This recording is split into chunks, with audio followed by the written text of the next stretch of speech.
ในถ่ายอาทิตย์ผ่านมานี่คณะชาวหนุ่มประชาชนปฏิบัติลาวแขวงแก่นประสาควมกับคณะชาวหนุ่มอาสาสมัครและดูแลสีเขียวนครโฮจิมินห์สสเวียดนามได้จัดพิธีสรุปผลการเคลื่อนไหวเฮ็ดกิจกรรมอยู่แขวงแก่นประสาขึ้นโดยการเข้าร่วมในพิธีของสหายสีทนเกี่ยวผู้วงคณะประจำปักแขวงประธานแนวเล่าสังสาสแขวงแก่นประสาสหายอุดมศักดิ์ดีวิไสกรรมการพรรคแขวงเลขาคณะบริหารงานชาวหนุ่มประชาชนปฏิบัติลาวแขวงแก่นประสาสหายเฮวานมิงหัวหน้าคณะชาวหนุ่มอาสาสมัครและดูแลสีเขียวนครโฮจิมินห์มีบรรดาทานบรรดาสหายจากแผนกการต่างๆบรรดาสหายชาวหนุ่มอาสาสมัครและดูแลสีเขียวนครโฮจิมินห์และชาวหนุ่มประชาชนปฏิบัติลาวแขวงแก่นประสาเข้าร่วมในพิธีต่างหน้าให้แก่คณะบริหารงานชาวหนุ่มประชาชนปฏิบัติลาวให้ฮู้ว่าคณะชาวหนุ่มอาสาสมัครและดูแลสีเขียวและคณะเยาวชนนครโฮจิมินห์สสเวียดนาม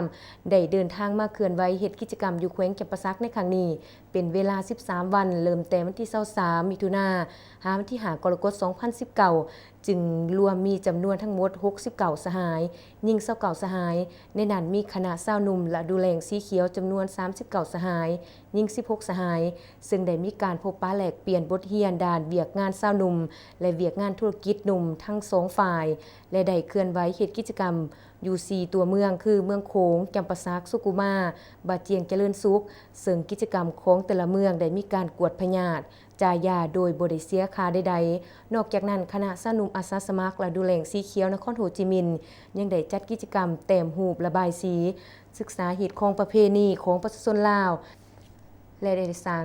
สนามเด็กเล่นให้แก่โรงเรียนอนุบาลบ้านใหม่วังหมักเซลเมืองสุกุมาแขวงแก่นประสามูลค่า100 ล้านดงโอกาสเดียวกันนี้สหายสีทนเกี่ยวผู้วงคณะประจำพรรคแขวงประธานแนวเล่าสังสาส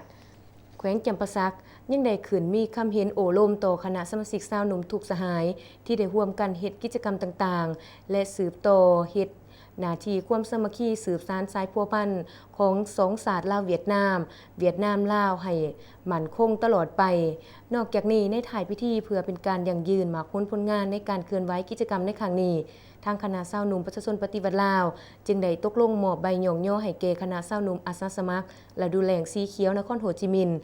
ซึ่งเป็นเกียรติมอบใบหย่องย่อโดยสหายอุดมศักดิ์ดีวิไสเลขาคณะชาวหนุ่มประชาชนปฏิบัติลาวแขวงแก่นประสาพร้อมทั้งจัดพิธีบาสีสุขวัญเพื่อเป็นสิริมงคลอีกด้วย